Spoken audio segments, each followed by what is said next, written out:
On April 21st, 2019, a post emerged on Reddit's Bureau of Investigation subreddit, a place specifically created for solving real-world mysteries. The post read, "What is this puzzle spread across 50 pages in an old 750-page travel book from the 1950s?" The post included a link to a bunch of pictures on Imager. These photos showed pages and pages filled with seemingly random ciphers, maps, symbols, coordinates, and code words, with no explanation for their purpose or meaning. This discovery would kick off an internet scavenger hunt as investigators gathered to try and crack the ciphers and codes within this book. What nobody knew at the time was that this would be just the start of one of the most complicated and mysterious internet rabbit holes ever to be uncovered. The mystery of the so-called So Joana Book.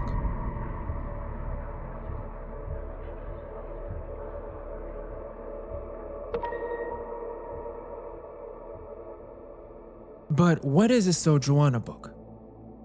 Well, it's a mystery and a puzzle centered around an old travel book that was discovered at a local bookstore. The book itself is called Around the World in 2000 Pictures by Runyon A. Milton. It's a travel guide following the same itineraries a traveler would take and seeing the world in a series of different trips.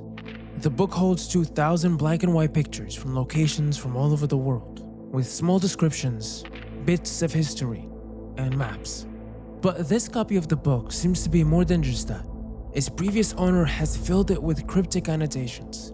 These range from sketches of landmarks to what appears to be cryptic blocks of text, coordinates leading us to bizarre locations, snippets of writing in both English and Cherokee, code words that connect to other code words that connect to more places, strange symbols, maps, and diagrams, and bizarre puzzles that are solved by connecting the dots as well as with clues found in real-world locations. The original post reads, "I bought this old book at Art, Funk, and Junk in Fort Mill, South Carolina earlier this week. I'm mostly looking into some insight into the nature of the symbols, what the locations of the coordinates might mean. Heck, if you can figure out what the solution is, that's even better. The more I look at it, the less I understand. I've gone through the whole book page by page and I think I found every page that has been marked up. If there's someone out there that is really into this kind of stuff, I would be more than willing to even mail you the book and let you handle this, since this is really outside of my wheelhouse."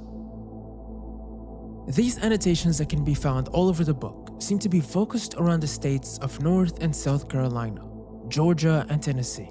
More specifically, it's especially centered around the Appalachian and Great Smoky Mountains region. This large area of the eastern United States is infamous for its mysteries and strange folklore. And as you will get to see, whoever is behind this is clever, real smart, which makes this whole thing so much harder to crack. The previous owner, or we'll call him the annotator, seems to be well versed in different languages, cryptography, geography, history, obscure esoteric knowledge about secret societies and rituals, and has an absurd amount of dedication, rich knowledge of the region, of Cherokee culture, and weirdly well read on Freemasonry. The problem with this mystery, however, is that it is so large and complex that any newcomer can get completely lost, spend hours and days running around in circles and not getting anywhere, or get completely scared off by just the amount of information and knowledge needed to even begin putting the pieces together. It can be extremely overwhelming. Just to put it in scale, there exists a Google Earth project with records of all the locations mentioned, discovered, and triangulated. And that project currently holds 187 different locations. We'll start with the simple things first. I'm gonna go through all the pages in the book that have stuff added to them that is of significance. Note that I will be skipping some pages that are either irrelevant for the video's sake or are too obscure to mean anything right now. Okay, let's start with page 0, the first page you see when opening the front cover. It contains many drawings, coordinates, and seemingly random things, but trust me, nothing about this book is ever random or irrelevant. The first thing on the first page is a signature that reads J.B. Vendor Bandman, 1838. Around the World in 2000 Pictures was released in the 1950s, so obviously whoever wrote this signature and date is not the original owner. And this date, as you will get to see, has a hidden meaning behind it. Under it, there's a couple of plus symbols and a triangle, and lines that intersect with each other. Sketches like this are usually hidden maps of some sort, meant to be placed on top of real-world locations. To the right, we find 5 different sets of coordinates. The first one takes us to Fort Gordon, Georgia, specifically to a stairwell leading down to a man-made pond at Soil Erosion Lake. The second one has a small ankh symbol next to it. This Egyptian hieroglyph symbol represents the word life. It takes us to Hunting Island Lighthouse at Santa Helena Island in South Carolina. The third takes us to the Quilt of Origin sculpture in Atlanta, Georgia. The fourth is a bridge in Durham, North Carolina. And the last one takes us to Murphy's Pyramid in Murphy, North Carolina. This pyramid structure, also known as the ARS Hunter Pyramid, is an extremely important and reoccurring location within the book. It's a memorial to ARS Hunter, the first settler in the area. Right under we find this drawing, a square with an X with 3 arrows pointing in different directions, with the word So Joana written down. From what you could probably guess, this is where the name So Joana Book came from. But what you probably couldn't guess is that the words So Joana are actually a mistake. It's a misnomer made by OP, who was the first to call it this. What was found much later was that this was actually meant to say 50 Joana. If the square with the X on it was presumed to be Murphy's Pyramid drawn from a top-down view, a line drawn from Murphy's Pyramid at 50 degrees clockwise to true north takes us to a location known as Joana Bold Fire Lookout Tower. This is giving us directions. The other arrows are found to be at 76 degrees and 193, with the first one taking us to the Durham NC Railroad Bridge from before, and the latter taking us to Nolta Church. Remember this location for later. Under this we find 2 lines of coded language. This is one of the 4 codes found within the book. This particular line though has yet to be decoded. Under that we find a compass symbol and an eye, a hand, and 369 written under. From the very get-go, page 0 gives us a good idea on what kind of book this is and for what to expect. The annotator was using this travel book as some sort of diary, writing down locations, directions from places, coded language for either himself or for potentially someone else to find. When the book was initially uploaded online, many theories sparked up about the real purpose of it. From alternate reality game to CIA codebook, others even suggesting it might be a diary of some serial killer playing a sick game, and even rumors about a treasure hunt. But the purpose or reason behind it is really the biggest mystery here. Cracking the codes, finding locations, and understanding what the book is trying to tell us is the mystery itself. We don't know who is behind it, how many of them there are, and if the book was even meant to be found in the first place. The next page I want to cover is 18. It features a full-page photo of Nelson's column in London. The words Crossfire Gambit are written vertically in pencil alongside the column. This page could easily be discarded to the uninitiated, but this code, Crossfire Gambit, was much later found to be a domain to a website, crossfiregambit.com, a site containing a list of 52 codewords, with the word map at the very bottom. Pages 30 and 31.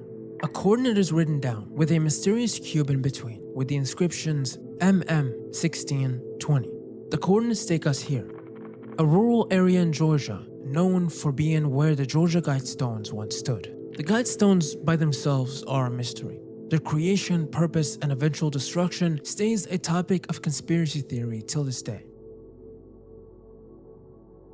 Back in June of 1979, a man going by the pseudonym of R.C. Christian approached a Joe Fenley, who was the president of a granite company with the task of building a monument. Christian told Fenley that he was part of a well-funded group of Americans who saw this monument as a culmination of 20 years of work. He admitted his name was false and demanded that no one was to ever know his true identity or that of the group that he was representing. He seemed to have an endless supply of money, and by the term of legal contract, all plans had to be destroyed after completion, and all information about him withheld from the public. Christian selected a 5-acre plot in the middle of a cow pasture. This area chosen was in close proximity to what the native Cherokee called Aliehi Alohe, the center of the world. Construction began, and a year later in 1980, what was unveiled to the public was a Stonehenge-like structure that would be known as the Georgia Guidestones. On the top square pillar, the sentence, "Let these be guidestones to an age of reason," is written in ancient hieroglyphs, Babylonian cuneiform, Sanskrit, and ancient Greek.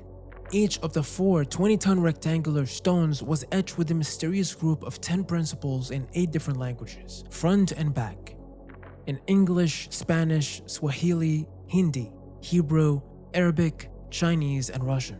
The structure also has an astrological significance, as the 4 outer stones were oriented to mark the limits of the 18.6-year lunar declination cycle.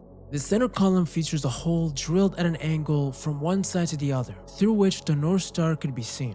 The same pillar had a slot carved through it, which was aligned with the sun's solstice and equinox, and an aperture with the capstone allowed a ray of sun to pass through at noon each day, shining a beam at the center stone, indicating the day of the year.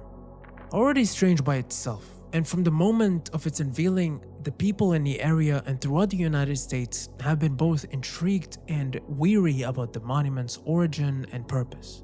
But here's where it gets interesting. Back in 2009, a 6x6x6 cube of granite was cut from the top corner of one of the stones, leaving a missing notch at the top of the stone pillar. 4 years later, in 2013, a man named William Jeremy Ellis was arrested in the middle of the night while attempting to put the cube back onto the monument. He explained that he had removed the stone for personal, esoteric, and numerological reasons, and that he decided to return it because he didn't want that way anymore. In summer of 2014, a new mysterious cube suddenly appeared in the hole, featuring numbers and letters carved into each of its sides: MM, Jam, 16, 8, 20, and 14. Many new theories would spring up because of this. However, this would all come crumbling down, literally, when the stone was attacked back in 2022 by a homemade explosive device, leaving them structurally damaged and causing the state to take them down soon after. As mysterious as these stones came, they left us with more questions than answers, and their connection to this mystery creates even more of them. I had to tell you all this as context because of certain things that are coming up later on. On page 37, we find photos of England's east coast. A 4 is written next to the 11th, and at the very bottom of the page, a series of seemingly random dots drawn in pencil. This was actually found to be a map of the radar cluster at Royal Air Force Menwith Hill. Each dot represents a radar dome, a waterproof enclosure that protects the radar antenna. This has been described as the largest electronic monitoring station in the world. On page 49, it features pictures of Scotland and a cipher written in pen at the very bottom. This cipher is known as a Freemason cipher. When translated, it reads Tallulah Joana. Tallulah and Joanna are 2 words from the Crossfire Gambit codewords. Page 69 depicts a map of Scandinavia. At the very bottom, we find a word written in Cherokee, which translates to secret. A set of coordinates could also be found right next to it, as well as a compass with a set of 2 angles written down, one with an I key with 313 degrees, and the other a hard key with 265 degrees. If we go to these coordinates, we find ourselves at the Georgia Golf Hall of Fame in downtown Augusta. A few years back, this area featured a circle with 8 radial lines resembling a compass. This has long been removed and a new building stands here. If we place this compass right on that location, 2 rays shoot out from the angles written down on the compass. Following the heart key one takes us directly to Augusta University campus, directly to a giant compass that is built in the campus courtyard. The other angle takes us all the way to a place called Brasstown Bolt Visitor Center, a large viewing area that sits on top of Georgia's highest mountain at 4,784 feet above the sea level. Jumping forward to page 113, we find depictions of Paris, France. The word Madeleine is circled in pen. At the bottom of the page, something is written in Cherokee, which translates loosely to daughter of a chief or princess. We'll come back to the significance of this word later. Page 185 depicts scenes of the Dolomites of Italy. Snippets of word on the page are circled: La, U, Tal, which when rearranged spells Tallulah. Drawn in blue ink, within this map, a horizontal line represents the Georgia-North Carolina border. A symbol similar to the Aquarius symbol is drawn near the north end of the map. This symbol most accurately represents the Native American symbol for mountains. On pages 268 and 270, we find a drawing of the Torch of Friendship monument in San Antonio. On a page after, we find scenes of Puerto Rico. The code Rosa is written on a photo over the tower of the University of Puerto Rico, and the word Chi is written at the very bottom above the word Rico. A sketch of a castle tower is drawn on a photograph of the ocean. The sketch appears to be a depiction of the painting The Red Tower by Giorgio de Chirico. On page 341, we get a very interesting boat-shaped pencil drawing with the word Eve written next to it and an arrow pointing upwards. What is interesting about this one is that when the book was initially published online on April 2019, this structure was completely unknown. That is because it didn't exist yet. A month later, however, on May of 2019, a boat-shaped stone structure, or installation, was unveiled to the public on the Augusta Canal River right next to Eve Street. Designed to depict the historic Petersburg boats that were once used as cargo vessels alongside the Augusta Canal. But how did the book know this a whole month before it was unveiled? Well, the art project was officially unveiled to the public on May 31st, 2019. It is well documented that the project took a few weeks to build. This project was created by the Augusta University art professor Brian Rust, and it was built with the help of students from that same university, meaning that the book annotator either had early access to the proposal and design papers or was able to observe the construction progress in person, because unless you were there physically, anyone outside of that area wouldn't have known about the art piece at all. This creates another connection between Augusta University and the book annotator. Page 369 depicts scenes from Colombia, South America. At the top of the page, there's what seems to be random lines and a symbol circulated. On the bottom right of the page right after, we have half a set of coordinates with a snake and cross symbol. The half coordinates are latitude chords, which when placed on a map, pass right on top of a volcan quarry, which eerily resembles the shape drawn on the first page, with intersecting railroad lines at the top, the river passing by the left, and the shape of the quarry itself. The symbol drawn in the middle is giving us an angle from its latitude line at 315 degrees. Drawing a line from here takes us to a location known as Frying Pan Mountain.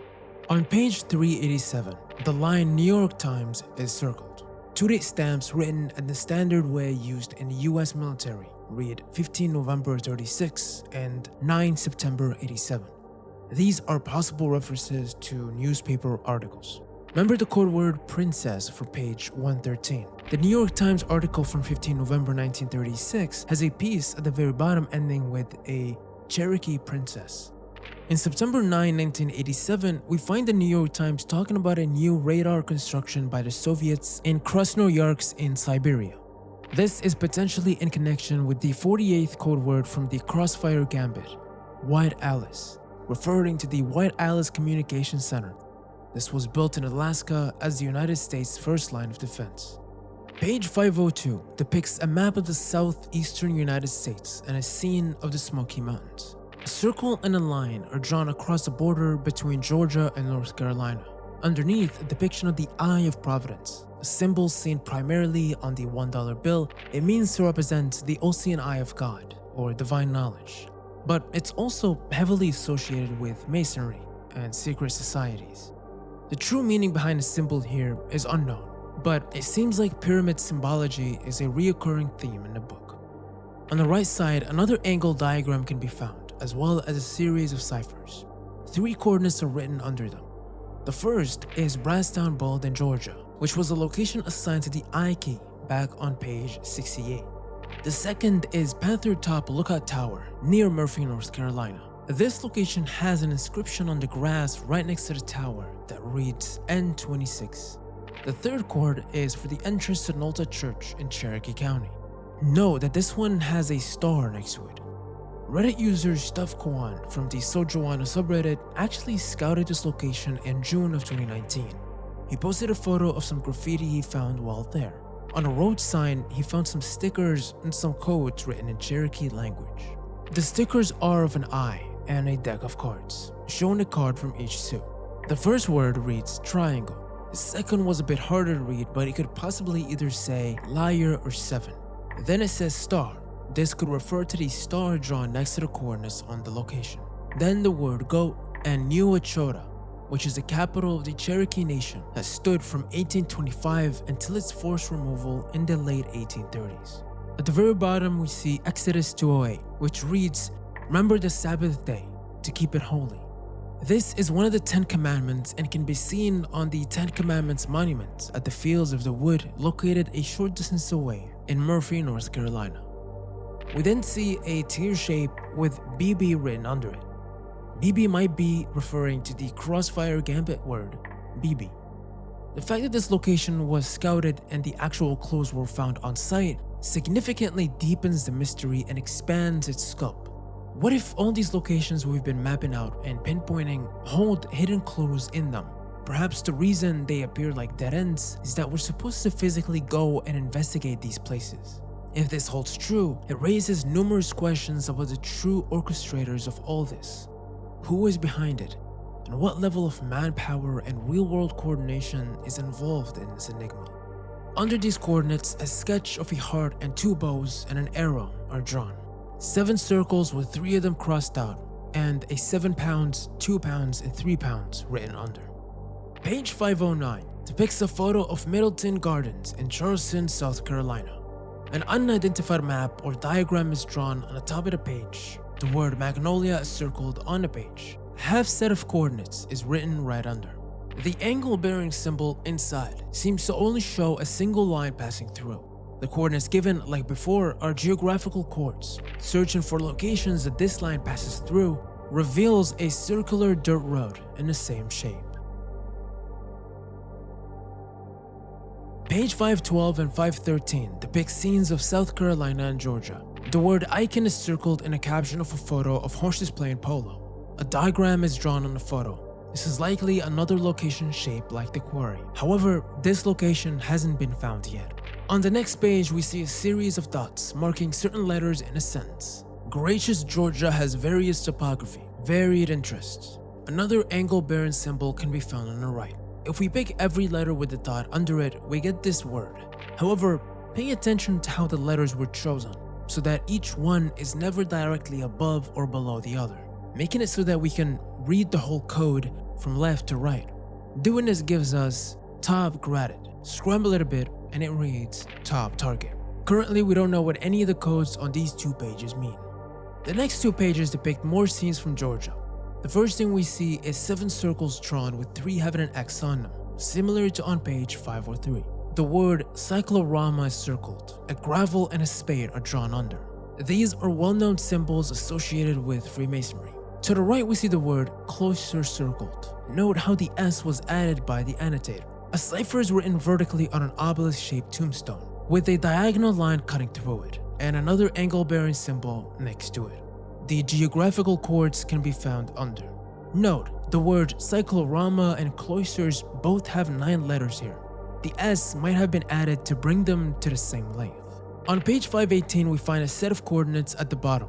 On the next page right after, a small 14 is written above the 2 in 1200 miles. Then under that, we find a drawing of 2 rectangles with some numbers. If we use the coordinates given in the previous page, it takes us to a field in Augusta, Georgia. This is the Magnolia Cemetery, a place where many important figures of the Masonic Temple were buried.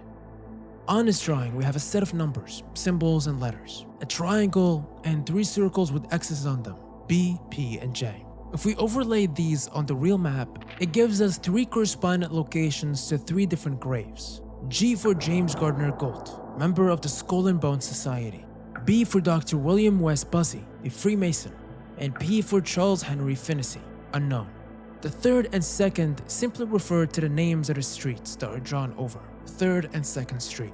The diagram drawn at the bottom of the page is known as the 47th problem of Euclid. This is also known as the Pythagorean theorem. This theorem is a fundamental concept in geometry and mathematics. It's also of great symbological significance in Freemasonry.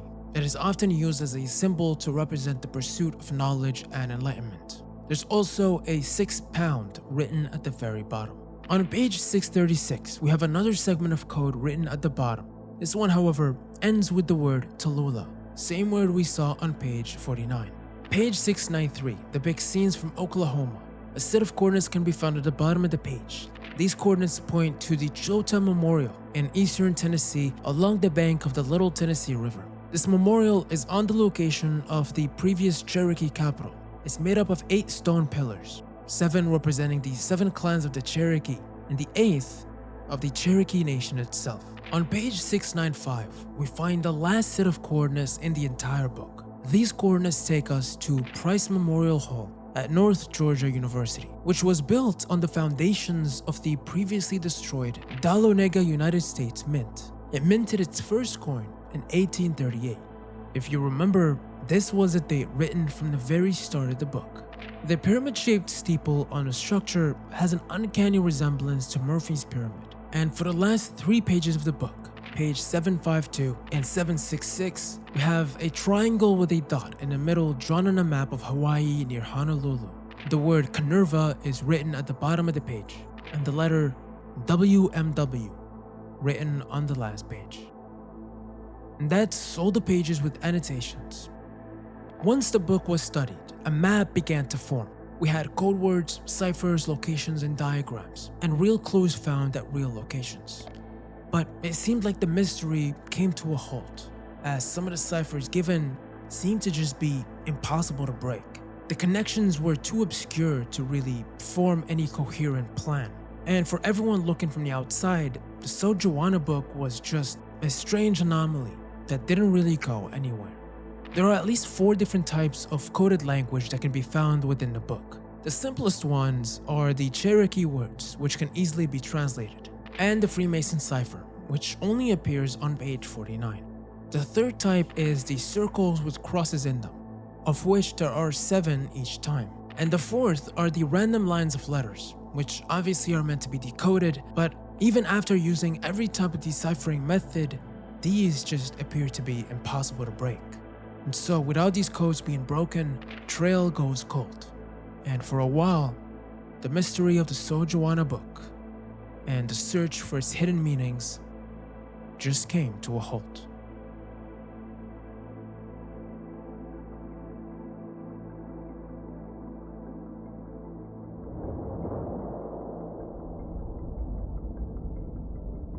Until a seemingly random post would be made on r/foundpaper, a subreddit completely dedicated to old photos of pieces of paper that people find, discarded cutouts, throwaway sketchbooks, and vintage newspapers, stuff like that.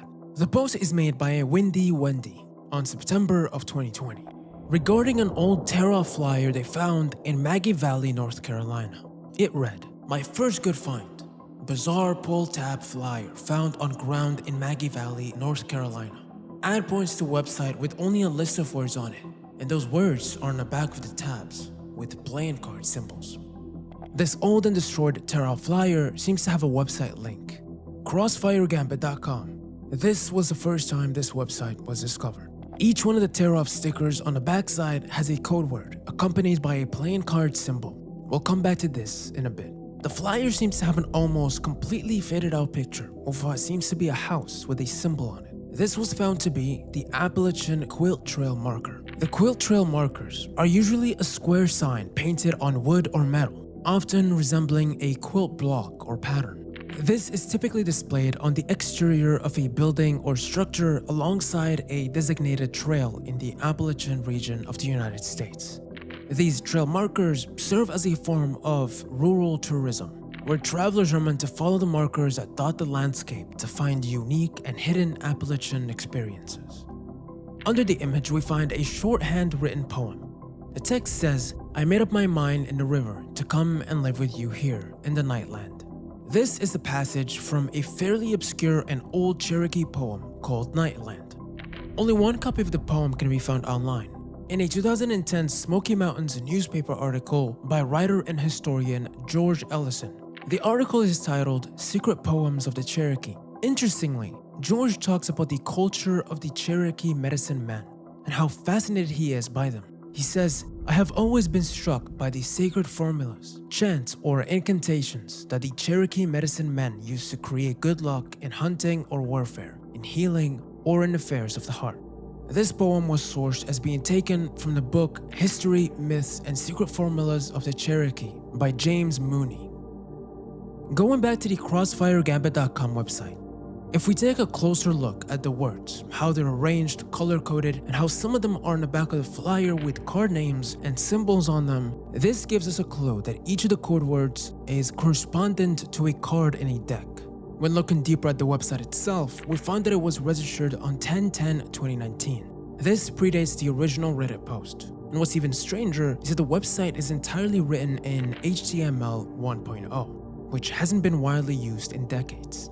On this list, we can already see some words that we can recognize. BB is one of them, which refers to the BB we saw written on the road sign. Tallulah and Joanna are another two.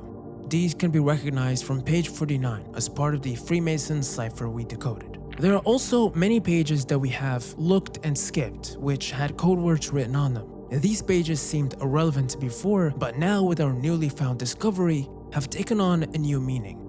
Some of these are the title page, which had the word Red Barn written next to an incomplete phone number. High Jump, which was on page 120, Kosafina on 239, Rosa on 270, Chosa Tonga on 366, Artichoke on 403, Smokemont on 442, Lemon and Zebulon on page 464, Iris and All Good on 523, Union can be found on 538, Spearfinger, Nowhere and Noland on page 582, Burnt Black on 587, Rusty Knife on 628, Corona Porkchop on page 666, Fairview and Einstein on 683, and Musket on 691. All these code words are written in pencil. Looking even deeper into these code words, one of these words, Medicine Down, was found to have a domain registered to it. MedicineDown.com takes us to a website with a single photo on it. The picture is black and white, and it depicts the Murphy Pyramid, which we're all familiar with by now. If we go and download this image, it takes us to an Imager page, and it downloads the photo as a GIF format. Interestingly, the dimensions of the image are exactly 1838 by 1838. This is the same number we saw from the very first page of the book, and which correlates with the date from the very last coordinate from the book. This number is also of great significance in Cherokee history, as it was the starting year of the Trail of Tears. The Trail of Tears was a forced removal and relocation of several Native American tribes, including the Cherokee, from their ancestral lands in the southeastern United States to Oklahoma. It was a tragic and devastating event marked by suffering, disease, and thousands of deaths due to exposure to harsh conditions during the forced journey. We don't know why this number keeps reappearing over and over again, but it could be trying to tell us something, or it could be a passcode for something else. After some examining and playing around with the image, a hidden message was found hidden within the image. Switching the image to RGB color space and increasing saturation reveals two sets of keywords. The words Ophelia, Joanna, BB, and Tallulah to the left, and Rosa, White Alice, Jenny, Bambino, Eve, Iris, and Tokoa to the right. Very interesting stuff. These of course are all keywords from the Crossfire Gambit, except for Ophelia, which is written differently on the Gambit, having been written here with an F instead of a PH. Around February of last year, Reddit user Spotlight25 from the So Joana Book subreddit had an idea. They looked at the original post and realized that while the original post has the location from where they got the book from, no one actually tried to look deeper into that lead. And so they reached out to the owner of the shop to ask where did this book come from. What they got back was interesting to say the least. The owner claimed to have never sold the book. They claimed that while they had many copies of Around the World in 1000 Pictures, which is the prequel, Around the World in 2000 was never in their inventory. However, once they were told more about the mystery and everything surrounding it, they did recall receiving a strange letter in the mail from around the time the book was unveiled in 2019. The good news was the shopkeeper didn't throw away the letter, and so they were able to send back some images. Starting with the envelope, we can clearly see the same blue pen handwriting on the book. The name of the store is written on the front as well as the address. Inside the envelope are 4 pieces of paper. One is a scan of page 502 and 503 from the book, unchanged. The next is a seemingly unrelated internal Freemason document discussing the creation of the Masonic shrine in Maggie Valley, North Carolina. The next paper is a scan of page 0, but with a sticker note added to the first page that reads, "Mary, this is a So Joana Book, private radio network, 11 Princesses of the Cherokee." This is really strange, because we know that the name So Joana Book came after the book scans were released, when the term 50 Joana was mistakenly read as So Joana. But according to the owner, this letter was sent to them before that. So maybe the name wasn't a mistake. Maybe whoever created this book wanted it to come out to the public and wanted it to be called that name. Maybe OP, who originally found this book, isn't as innocent as they seemed. If we go back to the original post and take a closer look, we can see that OP claimed to have posted the book originally to r/what is his thing, and his post was removed by mods, suggesting him to post it to r/puzzle. That part is true. However, if we go back to the original thread, we can see that the first time the name So Joana ever appeared on the internet was by the same guy, and on the same day. There's actually 2 times where he uses the name So Joana. But hold on a minute. Take a look at OP's name, Sen Junkie Einstein. Something is suspicious here.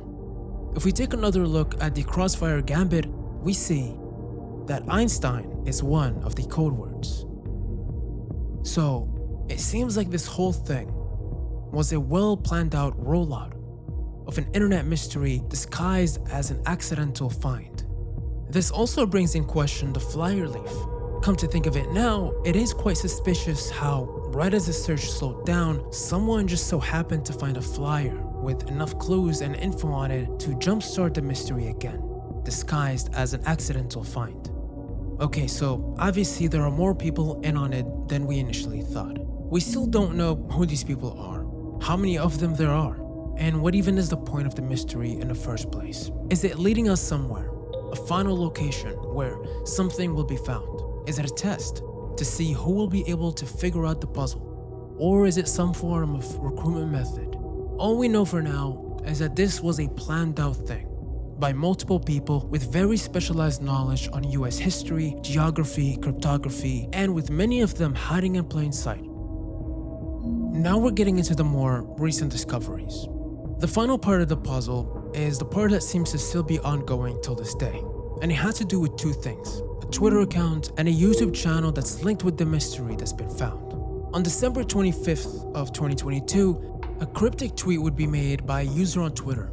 Quote, "Sagsby Chambliss' old office is available to move into. Hashtag Crossfire Gambit. Hashtag Atrium." Atrium being the 5th word on the Crossfire Gambit. The tweet came with an image that seems to be an old office space with a bunch of overlaid text giving more information about it. For the next 4 days, 9 more cryptic tweets with highly edited and superimposed images would be made.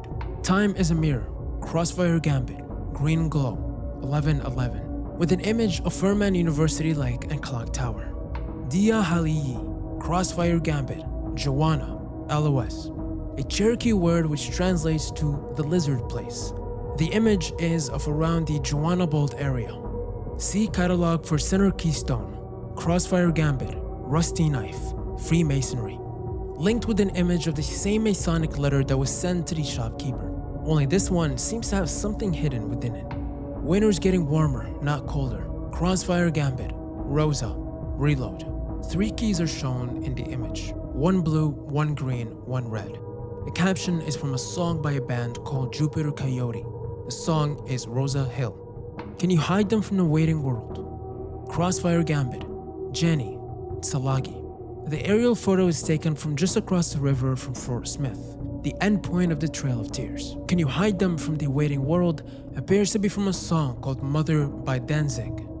Is the sandbar open on Christmas? Crossfire Gambit, Grey Bead, Apple Teeny. Screenshot is from a location in Google Earth. Blue line pointing to Joana's boat.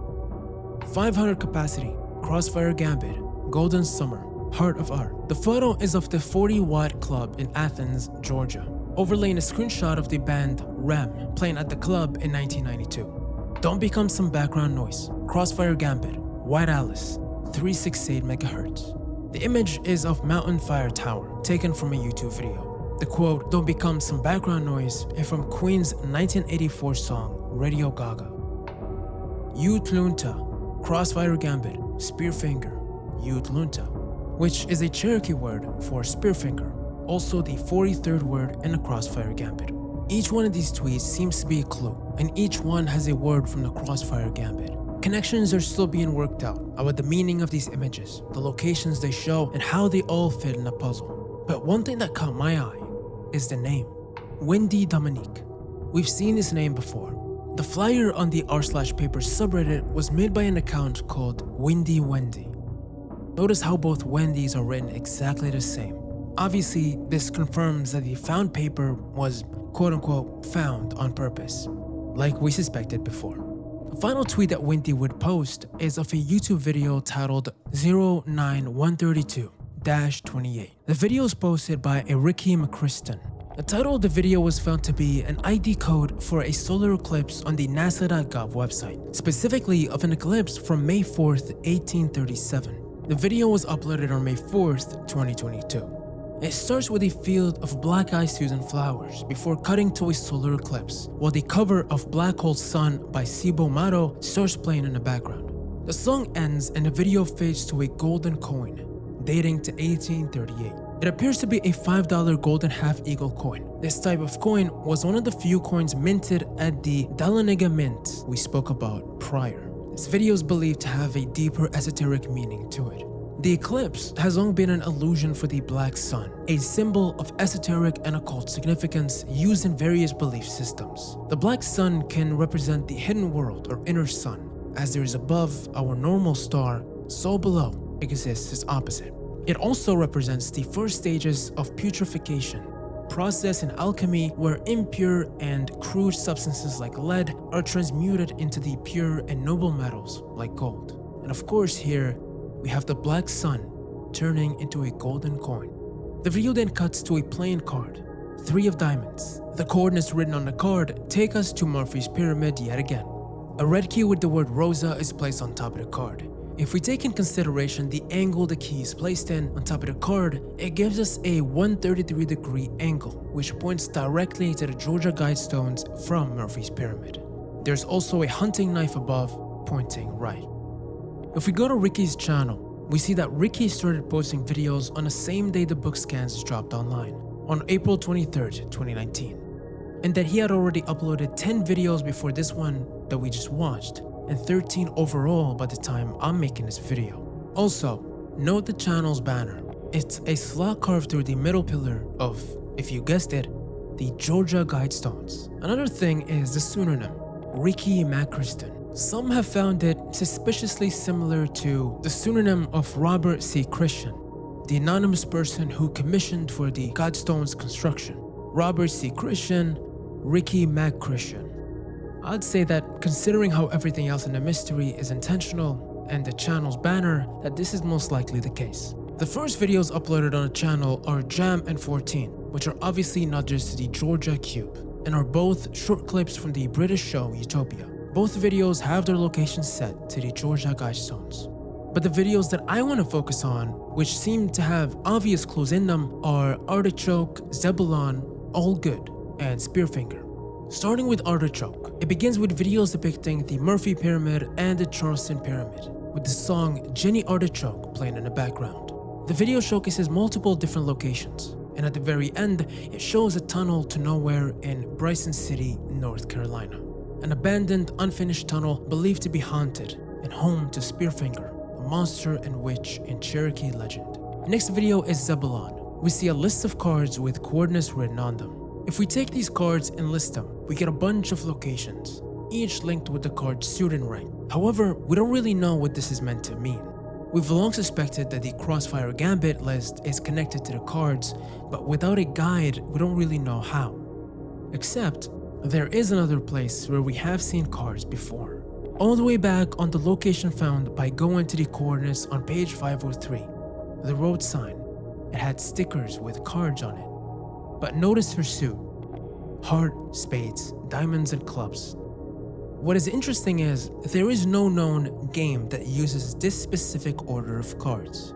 Using this ranking of suits, we can start applying this to the cards and using that to get a numerological order from every card.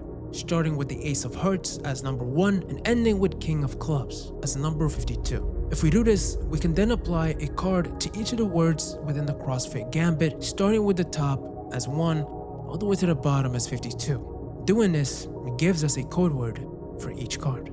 Now if we do the same and apply a code word for every card shown in the video, it gives us an order of words. If we take the first letter from every word, it produces this cipher. Solving this as a Vigenère cipher with this code word, which is the ciphertext from page 515 and 636, combined produces this phrase: 4 and 7 born hidden, reveals the cave of Princess Tekoa. 4 and 7 born hidden is believed to refer to the 4 and 7 hidden keyword sequence we found in the medicine down image. This one was very difficult to solve, and it would have been impossible without some clues from Ricky himself within the comments. Next up is All Good. It features a slideshow of photographs of different locations. There are more cards displayed throughout the video with keys shown every time. Basing the provided code words and the specific correspondent card, the 7 of diamonds and the 10 of spades, 7 of diamonds corresponds to Ophelia and 10 of spades corresponds to high jump. First letters of both words gives us the word O. When doing this for the rest of the cards, it spells out, "Oh, you'd like me to connect the dots for you, lead you from A to B to C." The next video that's worth looking into is Spearfinger. It showcases more locations with footage of a car driving around. We then see fast flashes of what seems like graffiti of roses painted on a wall, and at the end, we see a dark tunnel. This tunnel is also believed to be the Tunnel to Nowhere, a location that has appeared multiple times throughout the mystery. Earlier this year, a member of the Discord server went to that tunnel and actually found the rose graffitis. There were a total of 11 roses that the video cycled through, with 4 red roses and 7 white roses. This lines up with the medicine down hidden text, with 4 red keywords and 7 blue ones. And that is the last video Ricky had uploaded. For now, these are the Ricky videos that were found to actually hold clues that have either helped or advanced the search. The last video was uploaded 4 months ago, so there will probably be more incoming in the future. There are still so many little details, locations, clues, and tips scattered all over this channel that I just had to skip over for the sake of the video's length. But Ricky is undoubtedly a big part of the mystery, and his videos, in my opinion, are the final key to everything we have looked over. In a recent comment from Ricky under the Spearfinger video, he says, "The circles you've recently wandered in are stationary, virtual, Google Earth and all that. If you ain't getting up, you ain't getting up. Head east, head north, head west, head south. Make a day of it. Make the circle count. Buy a new pair of hiking boots. Get an oil change. Visit our local libraries. Stop and check out the historical markers. Just don't be getting up in the middle of the night in the middle of a national park in the middle of a new moon, unless you meet up with your familiar face." From all the locations that were scouted, clues have been found in all of them. And like Ricky said, it's perhaps time to maybe take a hike and find these locations ourselves. Now personally, and like many new coming into this, I initially waved this off as just another ARG. I mean, for anyone looking in from the outside, it ticks every box. An internet mystery with meta storytelling, clues, puzzles to solve, etc. However, the deeper I looked into it, the less sure I was of that original assumption. In fact, I don't even have a clue what this is all about anymore. If it is an ARG, it's a seriously impressive one.